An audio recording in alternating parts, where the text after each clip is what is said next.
9h, Europe 1 matin. L'édito politique tous les jours à 8h10 sur Europe 1 avec Le Figaro. Bonjour Jean-Christophe Buisson. Bonjour Jacques, bonjour à tous. Jean-Christophe, ce matin, vous voulez nous parler de Marine Le Pen qui, selon vous, vit un été plus agité qu'il n'y paraît. Oui Jacques, comme vous le savez, les apparences en politique comme ailleurs sont souvent trompeuses. Depuis l'annonce il y a un mois de la réduction de sa peine dans l'affaire des assistants parlementaires lui permettant ainsi de se présenter à l'élection présidentielle, tout semblait réglé et clarifié au sein du parti à la flamme. Le RN avait retrouvé sa candidate naturelle derrière laquelle tout le monde allait se ranger comme un seul homme. Mieux, plusieurs enquêtes d'opinion réalisées dans les jours suivant l'annonce de Marine Le Pen ont montré que non seulement le parti bénéficiait toujours de sondages flatteurs, mais que la décision de sa candidate de se pourvoir quand même en cassation avec le risque qui lui était associé n'altérait en rien sa dynamique électorale ni l'enthousiasme de ses électeurs potentiels.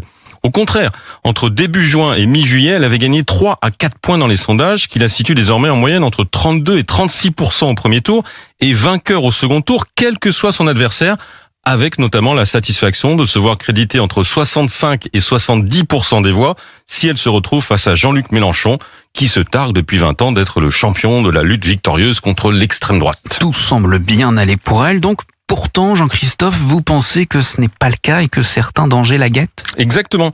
D'abord, il y a l'hypothèse peu vraisemblable, mais qui existe, que la Cour de cassation prenne, avant avril 2027, une décision plus sévère la concernant et qui la rende inéligible au dernier moment.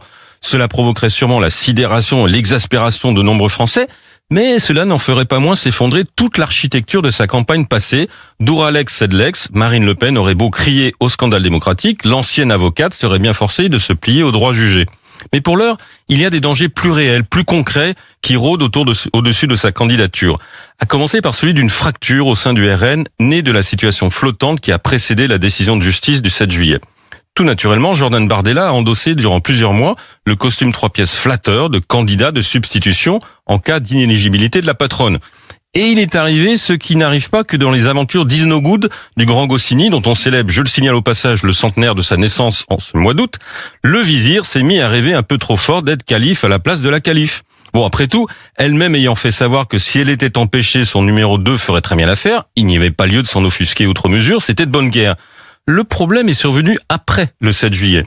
La déception sur le visage de Jordan Bardella a été un peu trop visible et celle de ses proches un peu trop bruyante. Le chef du parti a même parfois donné l'impression qu'il continuait à jouer au candidat putatif, évoquant les contours du gouvernement à former si le RN l'emportait ou annonçant l'apparition de son 3e livre.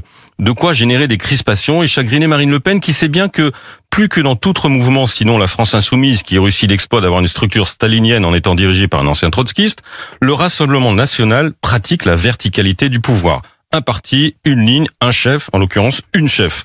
Hors de ce triptyque, point de salut. Vous ne pensez pas, Jean-Christophe, que tout va rentrer dans l'ordre une fois la campagne vraiment lancée après les vacances ? Bien, certains signes montrent qu'il demeure un peu de nervosité au sein du RN. Encore une fois, que les membres de l'état-major d'un parti ne soient pas unanimes sur un point précis, c'est naturel et ce n'est pas grave à partir du moment où tout le monde se rallie à la décision finale qui a été prise.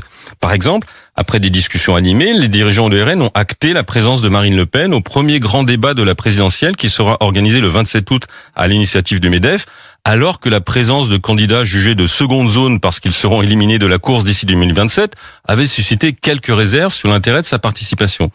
Mais il y a cet autre sujet qui ne semble pas totalement tranché et qui pourrait bien empoisonner la campagne de Marine Le Pen, les retraites. Va-t-elle continuer à proposer sa propre réforme d'un départ à la retraite progressif entre 60 et 62 ans, projet qui l'a fait pencher à gauche et n'enthousiasme pas du tout Jordan Bardella, au point de vue beaucoup plus libéral? Va-t-elle se rallier à lui ? Va-t-il se rallier à elle ? Vont-ils maintenir une forme de flou artistique afin de ne pas effrayer telle ou telle partie de leur électorat hétéroclite ? Faute de choix clairs, certains électeurs ne vont-ils pas s'éloigner et retourner vers la droite classique, plus rassurante ? Enfin, et peut-être surtout, Marine Le Pen est-elle capable de changer son propre logiciel, fondé sur un esprit clanique, la privant de toute ouverture à des hommes ou à des convictions hors du sérail de ses vieilles amitiés et de ses vieilles certitudes ? Finalement, autant que l'été de tous les dangers, cet été est pour le RN celui de toutes les interrogations. L'édito politique signé Jean-Christophe Buisson et à la une du Figaro ce matin, le RN à l'heure des choix, justement avant la campagne présidentielle, et le cri d'alarme des parents de Christophe Glaise, emprisonné depuis 400 jours en Algérie. Bientôt 8h-5.